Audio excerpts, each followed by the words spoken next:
Thank you.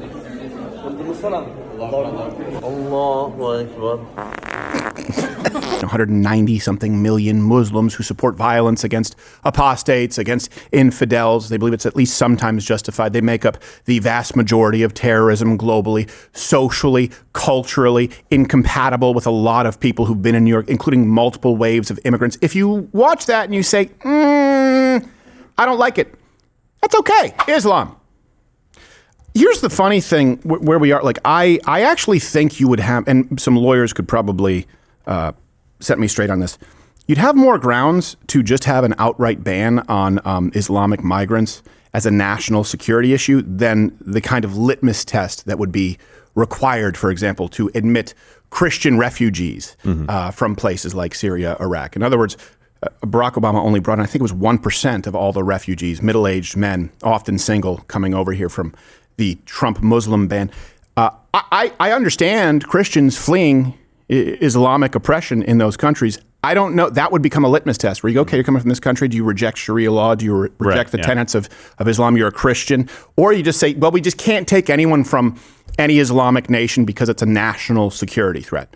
But one of them kind of needs to be done. And by kind of, I mean absolutely needs to be done at this point in time, in my opinion, not because everyone is a terrorist, but because it doesn't, it can't coexist, to use your bumper sticker, with the social fabric, the cohesion we need in the United States of America. So let's go to the town hall in New York City. Mam-dummy, New York, you get what you deserve.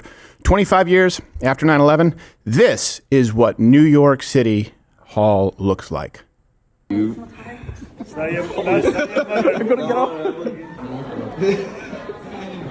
شكل كده هناكل هنقضيها مسألة للصبح.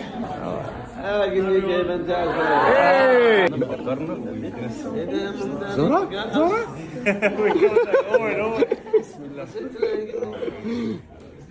Thank you. الله أكبر. So a moment where you're asking yourself how you can reconnect to growing up with being taught that منورين والله والله. By the way, that little index finger salute, that's what the Islamists, the terrorists from Pennsylvania who threw the IEDs outside of Gracie Mansion, that's what they did.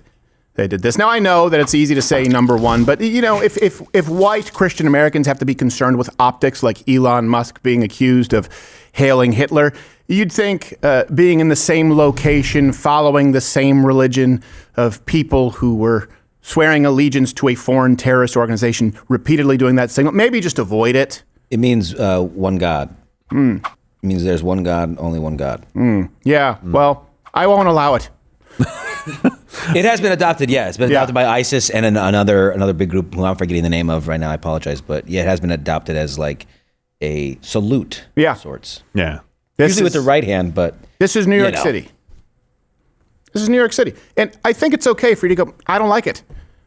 That's okay. Yeah. If the left can operate entirely off of feelings, it's okay for you to, if you have a strong feeling, a visceral reaction, which you can substantiate through data, of course, 190 something million Muslims who support violence against apostates, against infidels. They believe it's at least sometimes justified. They make up the vast majority of terrorism globally, socially, culturally, incompatible with a lot of people who've been in New York, including multiple waves of immigrants. If you watch that and you say, I don't like it, that's okay.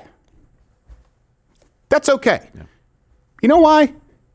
It doesn't feel like America. Let's just even talk about New York. It took one generation for Italians, for the Irish, for the Polish to become American. But it's not like we were from two different planets. It's not like the Italians and the German immigrants shared nothing in common. They shared a lot in common. They were from the same continent. They shared, in most cases, the same religion, same Western values. That's not the same as people who are choosing to emulate the Islamic world. It's not the same. It's at the very least, it's not a Western civilization. Yeah. It's okay for you to not like it. Yeah, and I don't understand why the idea is that we won't have any domestic enemies. Like it's literally in the swearing in of the president of the United States, like enemies foreign and domestic. Like if we have domestic people trying to overthrow this country or completely change the culture of it, the founding fathers never would have said like, well, I guess that's fine. Right. We wrote it this way. Yeah. You're like, you're going to have to draw some hard lines sometimes. We just have lost our spine. It's okay to want parts of America, to want all of America to look like America. And by the way, that does include, of course, black people. It does include Hispanic people. It includes all kinds of people. But if you reach the point where you're in an area of the United States and it's 40% Indian or Pakistani or 60% Islamic, at no point throughout American history until very recently would that have been seen as American. It's okay to say that. You don't need to be ashamed of it. What you feel in your gut, we know to be true statistically, historically, empirically. That now is right outside the Gracie Mansion there in New York City. Home Alone 2, Lost in New York, would look a lot different today.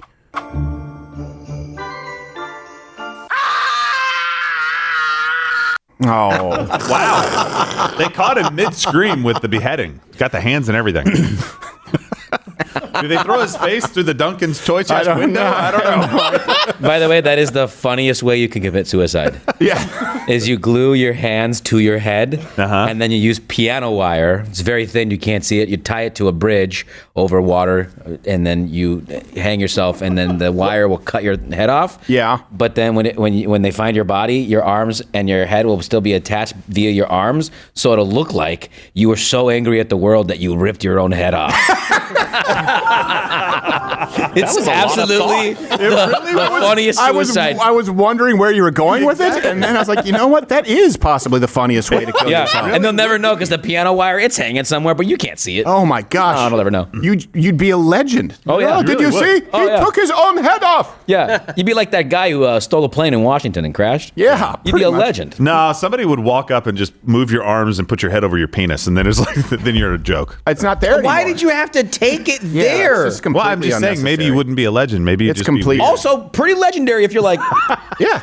But still, though, we don't need to go there. It's completely unnecessary. We're better than that. Oh, you're still here, which is a miracle in the age of Instagram and shorts. I think you have some shorts up there.